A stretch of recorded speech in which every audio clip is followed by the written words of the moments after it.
हाथ ऊपर करो, वो यहाँ हाथ लगाए, वो यहाँ हाथ लगाए। अच्छा, हमारी औरतें, हमारी बहुएं, हमारी माताएं, हमारी बहनें, उनके छूने के लिए है। मुंबई के अंदर, पूना के अंदर ऐसे कोरियोग्राफर अपनी कितनी ही लड़कियों को और बहुओं को लेके उड़ गए। इधर एक शादी हुई, उधर दूसरी शादी टूटी। वो कोरियोग्राफी करने के लिए रोज उस शादी के फंक्शन के लिए आता था। महीने भर तक उन्होंने घर की महिलाओं और बहुओं को सब सिखाया। उसी के अंदर एक बहू के साथ प्यार हो गया, इधर शादी निपटी। सेकेंड डे सवेरे वो इस बहू को लेकर रफू चक्कर हो गया, शादी कर ली उसने। समझ रहे हो आप? ये चीजें होगी। साड़ियां भी खुद पहननी सीखनी चाहिए। कोई फैशन डिजाइनर हमें साड़ी पहनाने आए और वो मर्द हो, अच्छा, वो यहां तक हमें छुए और उसके साथ में हमारे घर का भाई हस्तमिलाप करेगा। साला दिमाग खराब हुआ है क्या? क्या जरूरत है ऐसी? दादियों से पूछो, उनको किसी ने छुआ था क्या? मम्मियों से पूछो, किसी को छुआ था क्या? छूने दिया था क्या? अच्छी बहनों को कोल्हापुरी पहन के रखना चाहिए, तुरंत बाहर निकलना चाहिए, एक लगानी चाहिए, कम से कम 2 दांत तो बाहर आ जाने चाहिए। नहीं आते हो तो मुझे को, मैं सिखाऊंगा आपको कैसे दांत बाहर निकालने चाहिए। इसीलिए अब ये अट्ठाई, ये ओली, ये सिद्धि तप, ये पालितना की यात्रा, ये नव्वाणु, ये उपध्यान तप पहले बंद हो। वो करें जिनको ये सब ना करना हो, जिनको डांडिया खेलना हो, जिनको कोरियोग्राफर को यहां सब हाथ लगवाने हो, इस प्रकार के नाच करने हो। अभी मैंने कुछ वीडियो देखे हैं जिसमें 65 साल 70 साल के दादा और दादी डांस कर रहे हैं, 70 साल के, फिर 45 साल के पापा और मम्मी वो भी डांस कर रहे हैं। किसके लिए? बिटिया की शादी है उसके लिए। शोभा देता है। 65 साल 70 साल के दादा और दादी डांस करें, अच्छा लगता है। अब टांगे तो कब्र में लटकी है और डांस करना है, कोई मर्यादा है या नहीं? अच्छा, डांस नहीं करने से शादी अच्छी नहीं होगी क्या? एक वीडियो नहीं बनेगा तो काम नहीं चलेगा क्या? क्या गंदी फिल्मों की धुनों पर दादा दादी को नचाना ही जरूरी है?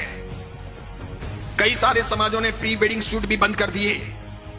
पुरोहित समाज ने पाली के उस घोषणा पत्र के अंदर यह भी किया कि हमारे समाज के अंदर दूसरों की देखा देखी कोई प्री वेडिंग शूट नहीं होगा, कोई आवश्यक नहीं है। वेडिंग के बाद यानी शादी के बाद आप आराम से घूमो, आपका काम करो, लेकिन यह शुभास्पद नहीं है। ये सब फिल्मों से, सीरियलों से आया है। क्या दिखाना है? और मुझे तो यूं लगता है कि हमारा बदन हमारे वीडियो के द्वारा इस प्रकार अर्धनग्न कपड़े पहने हुए, हाफ पैंट या इतना सा पहना हुआ नीचे, ऊपर इतना सा पहना हुआ, और फिर हम प्री वेडिंग शूट करते हैं और वो लोग देखते हैं तो क्या देखते हैं? क्या देखते हैं? आप दिखाना क्या चाह रहे हो? अच्छा, जो आपको दिखाना है वो आपके पति को दिखाना है कि दूसरों को दिखाना है? ये पति के लिए है कि दूसरों के लिए है? यानी आप एक सदाचारी मां बनना चाहती हो कि वेश्या रहना चाहती हो? करना क्या है? जाना कहां है? एम क्या है? उसी प्रकार पूछना चाहता हूं, जीटो की स्थापना हुई तो ये एम था क्या? कहीं जीटो के घोषणा पत्र में ये चीजें हैं क्या कि हम डांडिया रास का आयोजन करेंगे? स्थापना के दिन ही जीटो वालों को जूते पड़ गए होते। आज मेरी बात सत्य सिद्ध हो गई कि नए पद्मसागर जी महाराज ने बंदरों के हाथों में नारियल दे दिया, बिल्कुल दे दिया।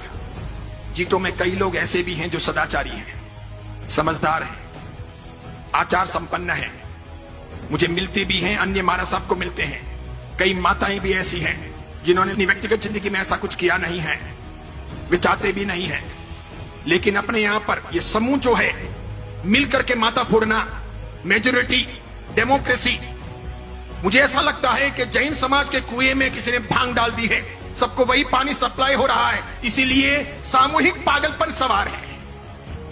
इस बीच में ऐसा कोई आदमी बोले तो उसकी बहुत कीमत नहीं, उसको लोग खारा समझते हैं, उसके प्रति लोग दुर्भाव रखते हैं, उसे पसंद नहीं करते। क्योंकि मुझे तो ये सब फर्क नहीं पड़ता, मैं किसी की रोटियों का मोहताज नहीं हूं, और मैं तो कफन पहन के निकला हुआ हूं पहले से ही, और मेरे कोई आगे रोने वाला नहीं, पीछे कोई धोने वाला नहीं, मैं इसकी फिक्र करता नहीं। मुझे कोई बहन बेटी की शादी करवानी नहीं है, मेरा कोई उपास्य नहीं, मेरा कोई मंदिर नहीं, मेरा कोई घर नहीं, मेरे कोई स्थान है नहीं, मैं कल कहां रहूंगा ये मुझे पता नहीं है, इसलिए मैं कोई परवाह करता नहीं कि मुझे किसी प्रकार की गुलामी करनी है, बिल्कुल नहीं, नेवर। मैं तो सत्व के आधार पर जीने वाला आदमी हूं। जितने केस होने दें, जितने दुश्मन सामने आए आने दें, जिस मुकाम पर मौत होगी होगी, एक बार होगी, 2 बार थोड़ी होती है मौत, एक बार होगी। और किसी के सर्टिफिकेट से मुझे कोई स्वर्ग या मोक्ष थोड़ी मिलेगा, तो क्या फर्क पड़ता है कोई मेरे बारे में क्या बोलता है, कुछ भी कहें। इसलिए मेरी फिक्र मत कीजिए, मुझे चिंता है समाज की। भगवान महावीर का समाज चिंता रहा, वो पवित्र रहा, अच्छा रहा, तो साधु साध्वियों का और हमारे सब कामों का कोई व्रत रहेगा। अगर भगवान महावीर का समाज ही कमजोर पड़ गया तो मेरे एक के मजबूत होने से क्या होगा? मेरे एक के जिंदा रहने या लंबी उम्र पा लेने से भी क्या होगा? मैं व्यक्तिगत सफलताओं को समाज के सामने, धर्म के सामने महत्वपूर्ण नहीं मानता। मेरी व्यक्तिगत सफलताएं कितनी भी हों, अगर वो व्यक्तिगत सफलताएं मेरे समाज के लिए, मेरे धर्म के लिए उपयोग में नहीं आती है तो मेरा जीना हराम है। फुकट की रोटियां खा करके कोई मतलब नहीं है। इसलिए मैं सोचता हूं सफलता का पहला मापदंड कि मेरा समाज सुरक्षित रहे, साफ सुथरा रहे, मेरा धर्म सुरक्षित रहे, साफ सुथरा रहे। यह आवश्यक है। आप जैसे लोगों को क्रांति करनी चाहिए, उठना चाहिए।